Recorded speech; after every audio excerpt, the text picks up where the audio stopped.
পূর্ণ সংখ্যা কাকে বলে? যে সমস্ত সংখ্যার কোনো ভগ্নাংশ থাকে না তাদেরকে বলে পূর্ণ সংখ্যা।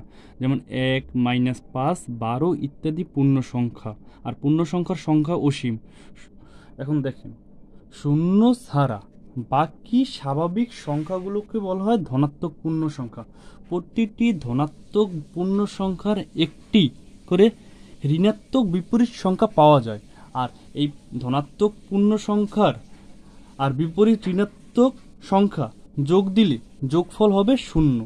যেমন আমরা দেখি, এখানে দেখলাম 3 যোগ ঋণাত্মক বিপরীত সংখ্যা -3, এর যোগফল 0। এই দেখেন 3 থেকে 3 গেলে 0 থাকে। আর একটা দেখি 4, ঋণাত্মক বিপরীত সংখ্যা -4, 4 প্লাসে মাইনাসে -4, তাহলে কত হয়? 0।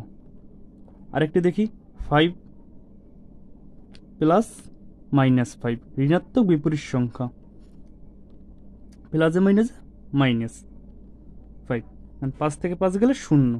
ঠিক আছে, তাহলে কি প্রত্যেকটি ধনাত্মক